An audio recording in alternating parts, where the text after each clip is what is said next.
अस्सलाम वालेकुम my YouTube family. आज का हमारा टॉपिक है एसिड बेस बैलेंस। अगर आप मेरे चैनल पे नए हैं तो इसे सब्सक्राइब कर दें ताकि मेरी नई आने वाली हर वीडियो का नोटिफिकेशन आप तक पहुंच सके।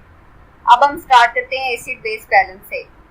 एसिड बेस बैलेंस में हाइड्रोजन आयन सबसे पहले आता है। हाइड्रोजन आयन क्या करता है? ये वाइटल टू लाइफ होता है और एक्सप्रेस एज पीएच, यानी हाइड्रोजन आयन की कंसंट्रेशन को आप पीएच से शो कर सकते हैं। यानी ये दोनों का आपस में ये रिएक्शन है कि हाइड्रोजन आयन की कंसंट्रेशन ज़्यादा होगी तो पीएच कम होगी। यानी pH is equal to minus log H plus, यानी इसमें H प्लस की लॉग की वैल्यू निकालेंगे तो क्या आएगा? पीएच आएगा। तो इससे क्या साबित होता है कि H प्लस आयन यानी हाइड्रोजन आयन की कंसंट्रेशन ज़्यादा होगी तो पीएच कम होगी।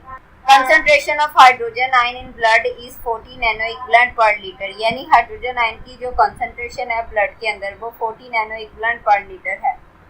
यानी वो इतनी कम मिकदार में पाया जाता है कि इसको मेजर करना बहुत मुश्किल होता है। इसलिए ये क्या है? पीएच की सूरत में हमें मालूम होती है।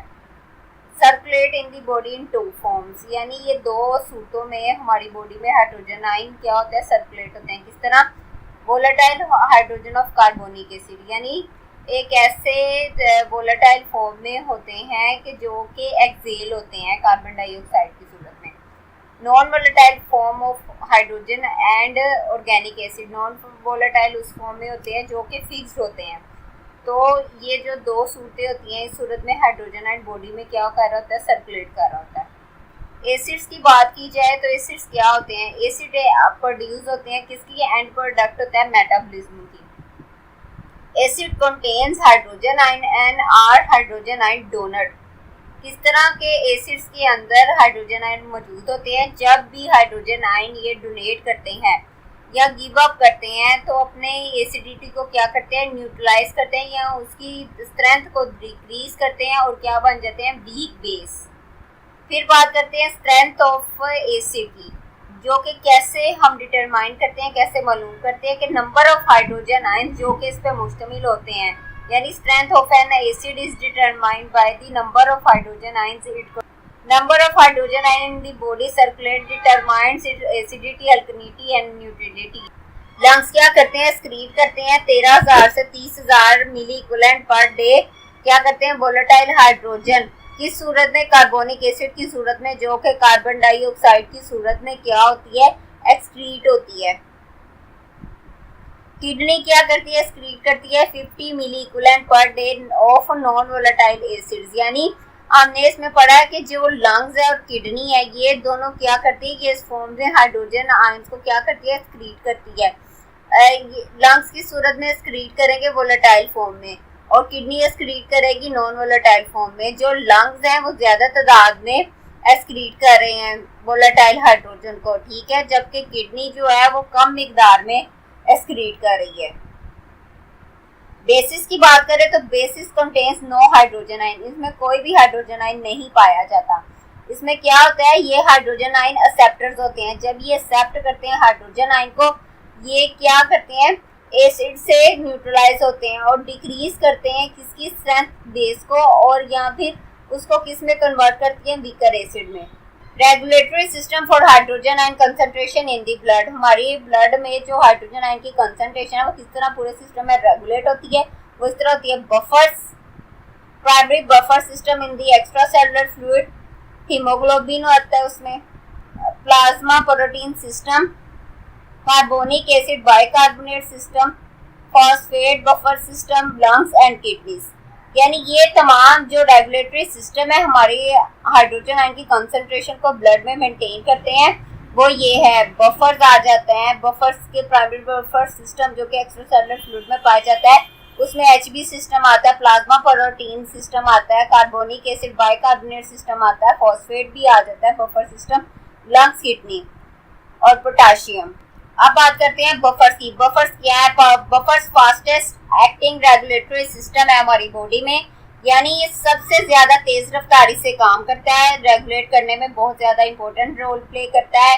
इसमें क्या है? ये क्या करता है? बफर प्रोवाइड करते हैं immediate protection against change in hydrogen ion concentration in the extra cellular fluid. जब भी एक्स्ट्रा सेलुलर फ्लूइड के अंदर हाइड्रोजन आयन की कंसंट्रेशन चेंजिंग होगी तो सबसे पहले जो केमिकल जो इमीडिएट प्रोटेक्शन प्रोवाइड करता है वो क्या है, बफर्स हैं।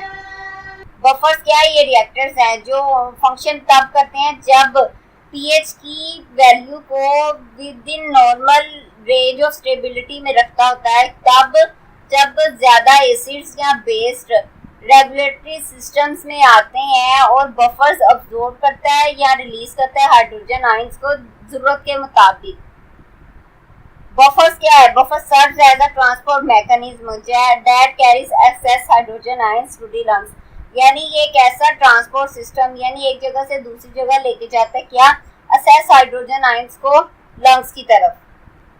Once the primary buffer system react, they are consumed, यानी पहले बफर सिस्टम ने रिएक्ट किया फिर ये कंज्यूम हो गए, ठीक, और leaving the body less able to withstand further stress until the buffers are replaced, यानी आप ये नहीं कह सकते ये फौरन जल्दी रिएक्ट किया और सुकून से बैठ गया, नहीं, ये इसने रिएक्ट किया है, जरूरत के मुताबिक हाइड्रोजन आयन को रिलीज या एब्जॉर्ब किया, उनको कंज्यूम किया और बॉडी को फर्दर स्ट्रेस से बचाया कि जब तक तमाम जो बफर्स है, तमाम हाइड्रोजन आयंस है रिप्लेस नहीं हो सकते तब तक ये स्पून से नहीं बैठता। कौन बफर? हीमोग्लोबिन सिस्टम की बात की जाए तो haemoglobin system maintains acid base balance by a process called chloride shift, यानी ये जो सा है हीमोग्लोबिन सिस्टम ये मेंटेन करता है एसिड बेस बैलेंस का एक प्रोसेस के जरिए जो कि होता है क्लोराइड शिफ्ट। क्लोराइड शिफ्ट ये होता है कि in and out of the cell in response to the level of oxygen in the blood. Chloride ये शिफ्ट करता है सेल के इनमें और आउट ऑफ द सेल्स, ये किस लेवल पे रिस्पॉन्स शो करता है, जब ऑक्सीजन का लेवल ब्लड में मौजूद हो तो उस सूरत में या तो ये क्लोराइड शिफ्ट इन होगा या आउट होगा। हर क्लोराइड आयन जो कि लीव करता है रेड ब्लड सेल से एक बाइकार्बोनेट आयन क्या होता है, एंटर होता है।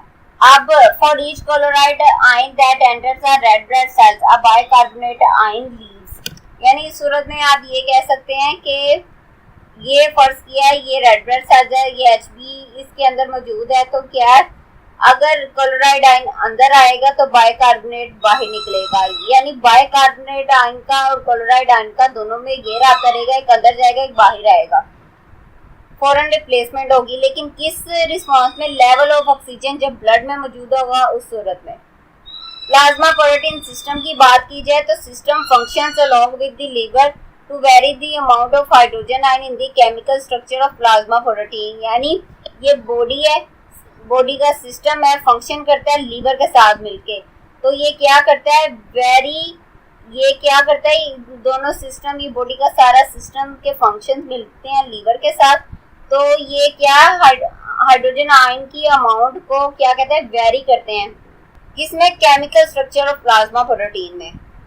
जो प्लाज्मा प्रोटीन है उसके अंदर इतनी एबिलिटी होती है कि वो क्या कर सकती है, अट्रैक्ट कर सकती है, रिलीज करती है हाइड्रोजन आयन, यानी प्लाज्मा प्रोटीन सिस्टम बहुत इंपॉर्टेंट रोल प्ले किया उसने। किस सूरत में किया है, यानी उस प्लाज्मा प्रोटीन का काम है अट्रैक्ट करना या रिलीज करना हाइड्रोजन आयन को, ठीक है। और ये क्या हमारा सिस्टम के फंक्शंस लीवर के साथ मिलके हाइड्रोजन आयन की अमाउंट को वेरी करते हैं।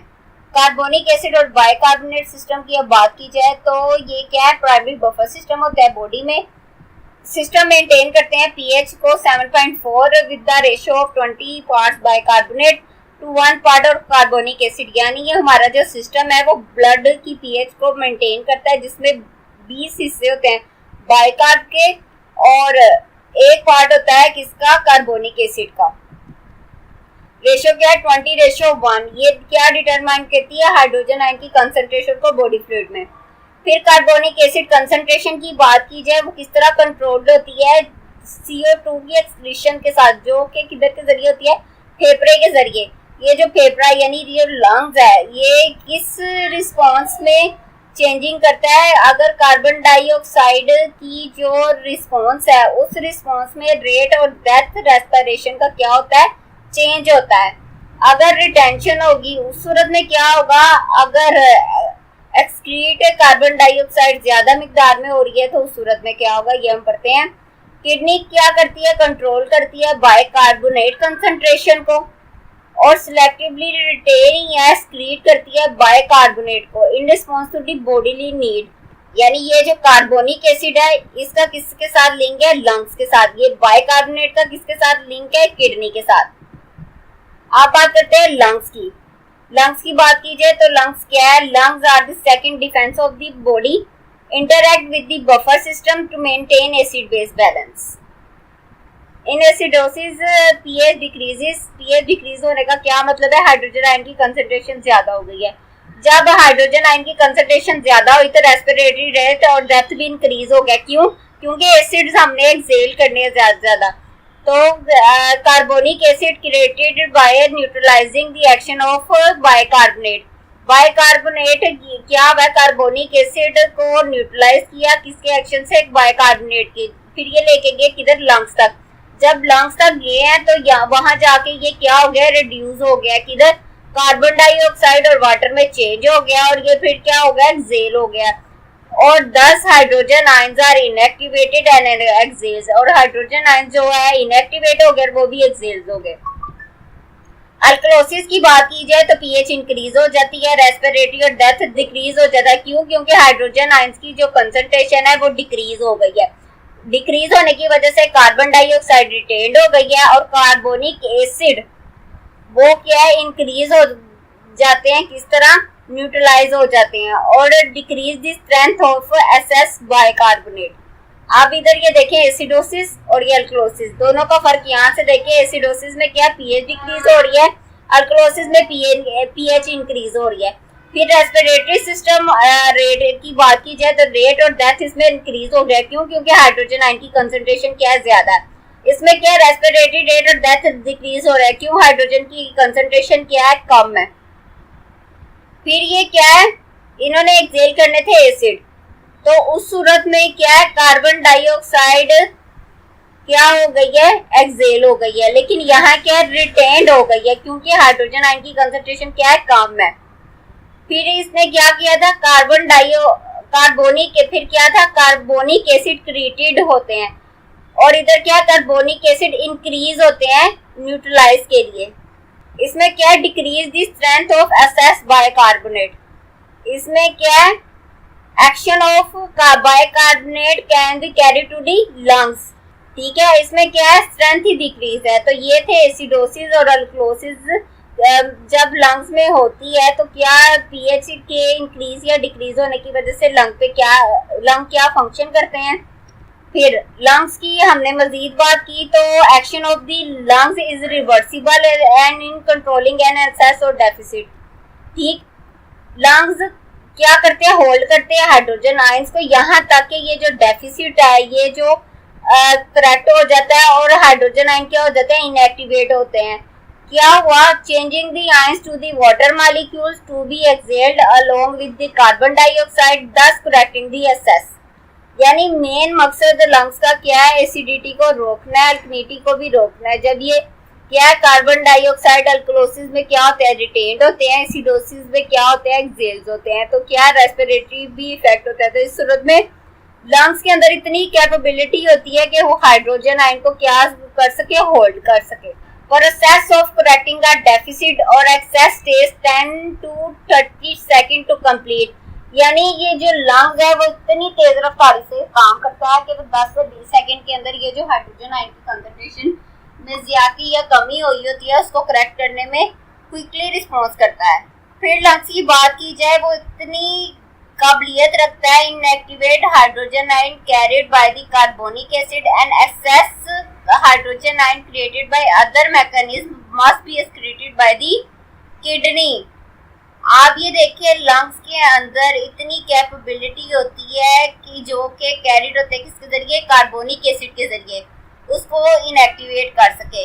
और जितने भी दूसरे मैकेनिज्म के जरिए जो हाइड्रोजन आयंस हैं जो बनते हैं वो किसके जरिए एक्सक्रीट होते हैं? किडनी के जरिए। इंपॉर्टेंट पॉइंट जो एसिड बेस बैलेंस में होता है वो ये होता है, हमने मॉनिटर करना होता है रेस्पिरेटरी स्टेटस को क्लोजली। क्यों? क्योंकि इन एसिडोसिस में रेस्पिरेटरी रेट और डेथ इंक्रीज हुई होती है in an attempt to expel acids. In alkalosis respiratory और डेथ decreases, carbon dioxide is retained to neutralize and decrease the strength of excess bicarbonate. Kidneys की बात की जाए तो the kidneys provide a more inclusive corrective response to acid base disturbances then other corrective mechanism even through the renal excretion of acid and alkalis occur more slowly. आप यहाँ से अंदाजा करें, जब भी एसिड बेस डिस्टर्बेंस होगी तो kidney बहुत स्लोली रिस्पॉन्स करेगी और इतना करेक्ट रिस्पॉन्स करेगी। एसिड की मिकदार ज्यादा होगी तो इसको एक्सक्रीट करेगी, बेसिस होगी तो अल्कलीस की मिकदार को एक्सक्रीट करेगी। तो ये क्या है, बहुत ज्यादा वक्त लगाती है। Composition required a few hours to few days. However, the composition is more thorough and selective than that of other regulators such as the buffer system and lungs. Buffers की हम बात कर चुके हैं कि बफर्स ऐसे केमिकल्स होते हैं जो फर्स्ट लाइन डिफेंस मैकेनिज्म होते हैं और ये सबसे पहले रिस्पॉन्स शो करते हैं जब भी पीएच में चेंजिंग आती है, ठीक है। और लंग्स जो उनसे है, लंग्स मिकदार में बाइकार्बोनेट कार्बन डाइऑक्साइड की सूरत में तो क्या करता है, कार्बन डाइऑक्साइड की सूरत में एक्सक्रीट कर देता है। अगर रिटेन हो रहा होता तो तब लंग्स क्या रिस्पॉन्स करते हैं, उसके रेस्पिरेटरी रेट और डेथ पे क्या चेंजिंग आती है, ठीक। अब एसिडोसिस की बात की जाए तो क्या है, pH decreases and excess hydrogen ions are excreted into the tubules and combined with buffer for excretion in the urine. यानी एसिडोसिस में क्या, हाइड्रोजन आयन की कंसंट्रेशन ज्यादा होगी, हाइड्रोजन आयन की कंसंट्रेशन ज्यादा होगी, वो ट्यूब्यूल में चलेंगे। जब ट्यूब्यूल में चले जाएंगे वहां जाके बफर के साथ मिलेंगे और एक्सक्रीशन हो जाएगी यूरिन में। मजीद किडनी की बात की जाए तो ये क्या है, अल्कलोसिस में पीएच क्या होती है, इंक्रीज हुई होती है। तो पीएच इंक्रीज हुई होती है तो हाइड्रोजन आयन की कंसंट्रेशन क्या होती है, कम हो जाती है। तो कम होने की वजह से बाइकार्बोनेट आयन ज्यादा होंगे, तो बाइकार्बोनेट आयन किधर चले जाएंगे, ट्यूब्यूल्स में। जब ट्यूब्यूल्स में जाएंगे वहां जाके सोडियम के साथ मिलेंगे और एक्सक्रीट हो जाएंगे, किसके जरिए, यूरिन के जरिए। फिर क्या होती है, सिलेक्टिव रेगुलेशन होती है बाइकार्बोनेट आयन की, वो किधर होती है, किडनी में होती है। किडनी क्या होता है, रिस्टोर करती है बाइकार्बोनेट को by excreted hydrogen ion and retaining bicarbonate ions, ठीक। एक्सेस हाइड्रोजन आयन वो एक्सक्रीट हो जाते हैं यूरिन में in the form of phosphoric acid, यानी HSO4 के साथ मिलेंगे H2H हाइड्रोजन आयन और क्या बना जाएंगे, फास्फोरिक एसिड, और वो सूरत में क्या हो जाएंगे, एक्सक्रीट हो जाएंगे। फिर बात कर जाते हैं alternation of certain amino acids in the renal tubules result in the diffusion of ammonia in the kidney. The ammonia combined with the hydrogen ions and is excreted in the urine. यानी आपने ये वहां तो सिर्फ carbonic acid की बात हो रही थी लंग्स में, ठीक है, वो कार्बन डाइऑक्साइड की सूरत में एक्सहेल हो जाते हैं। जबकि किडनी क्या करती है, किडनी जोन सी है नॉन वोलेटाइल फॉर्म में जितने भी हाइड्रोजन आयन है उनको क्या करती है, एक्सक्रीट करती है। एक्सक्रीट वो कुछ सूरतों में भी कर सकती है, सोडियम के साथ भी मिल सकती है, ठीक है, क्योंकि यहाँ क्या है, बाइकार्बोनेट आयन की बात की जा रही है। तो ये क्या है, बाइकार्बोनेट आयन जो इनएक्टिवेटेड हाइड्रोजन आयन है वो तमाम के तमाम को रिमूव करने का काम किडनी रोल प्ले कर रही होती है। तो किडनी हाइड्रोजन आयन किस सूरत में एक्सक्रीट करती है, वो किडनी पे डिपेंड करती है। फास्फोरिक एसिड की सूरत में एक्सक्रीट करती है, अमोनिया की सूरत में करती है, या सोडियम की सूरत के या सोडियम के साथ कंबाइन करके करती है। अब बात करते हैं पोटाशियम की। पोटाशियम की बात की जाए तो potassium plays an exchange role in maintaining acid base balance. Exchange role इस तरह प्ले करता है, बॉडी चेंजिंग होती है पोटाशियम लेवल किस तरह, by drawing hydrogen ion into the cell और by pushing them out of the cell. यानी हाइड्रोजन आयन अंदर आएगा तो क्या है, पोटाशियम आयन बाहर जाएगा, या पोटाशियम आयन अंदर आएगा तो हाइड्रोजन आयन बाहर जाएगा। तो ये इस तरह करता है क्योंकि ये किसके जरिए पोटाशियम मूवमेंट होती है, क्रॉस सेल मेम्ब्रेन, जो कि फैसिलिटेटेड होती है transcellular shift in response to acid base pattern. यानी पोटाशियम ने भी एसिड बेस बैलेंस में बहुत इंपॉर्टेंट रोल प्ले किया है। क्या रोल प्ले किया है, एक्सचेंज रोल प्ले किया है। Potassium level changing to compensate for hydrogen ion level changes. Acidosis की बात की, acidosis the body protect itself from the acidic state by moving hydrogen ion into the cell. Therefore, potassium move out to cell to make room for hydrogen ion and potassium level increases. यानी acidosis की हमने बात की, acidosis में क्या होता है, pH decrease होती है। पीएच डिक्रीज होने की वजह से हाइड्रोजन आयंस क्या होते हैं, ज्यादा हुए होते हैं। तो जब हाइड्रोजन आयन की जो वैल्यू है वो बाहर ज्यादा हुई होती है तो क्या होता है, हाइड्रोजन आयन सेल के अंदर ज्यादा तादाद में जाना शुरू हो जाता है। जब हाइड्रोजन आयन अंदर मूव करेंगे तो पोटाशियम किधर मूव करेगा, बाहर की तरफ, तो जिसकी वजह से पोटाशियम लेवल क्या हो जाएगा, इंक्रीज हो जाएगा। इन अल्कलोसिस की बात कर रहे हैं तो सेल रिलीज करते हैं hydrogen ion into the blood in an attempt to increase the acidity of the blood. This forces the potassium into the cell and potassium level decreases. Important point क्या है, इंपॉर्टेंट पॉइंट ये है कि जब भी client experience करते हैं acid base balance को, हमने क्या मॉनिटर करना होता है, पोटाशियम के लेवल को क्लोजली मॉनिटर करना होता है। पोटाशियम के लेवल को मॉनिटर किया क्यों, क्योंकि जो पोटाशियम मूव करता है in and out of the cell in an attempt to maintain acid base balance, thus resulting क्या है, hypokalemia, hyperkalemia predisposes the client to associate complications. यानी हमने एसिड बेस बैलेंस में हमने क्या क्या बातें की, हमने ये बात की है लंग्स ने क्या रोल प्ले किया है, फिर क्या किडनी ने क्या किया, पोटाशियम ने हाइड्रोजन आयन की कंसंट्रेशन कम से ज्यादा हुई है तो क्या है, एक्सचेंज रोल प्ले किया है। तो जब भी एसिड बेस डिस्टर्बेंस होगी हम पेशेंट का रेस्पिरेटरी रेट और डेथ देखेंगे, और दूसरा क्या पोटाशियम लेवल पे आ जाएंगे।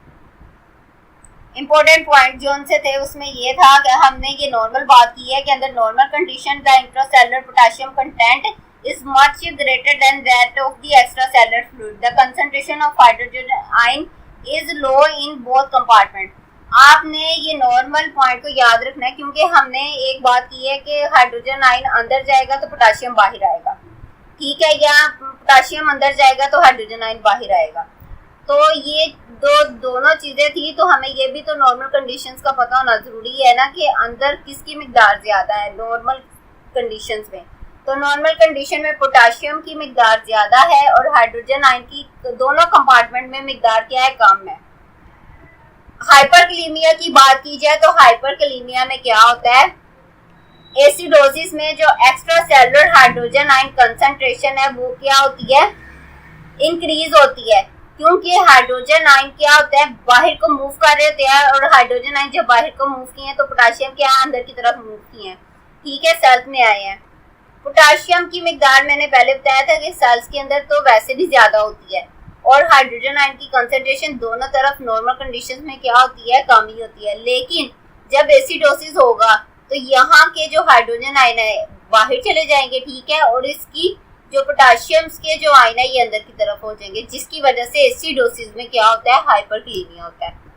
हाइपोकलीमिया की बात की जाए तो अल्कलोसिस आता है। अल्कलोसिस में क्या होता है, मोर हाइड्रोजन आयन प्रेजेंट होते हैं कहाँ, इन intracellular fluid then in the extracellular fluid.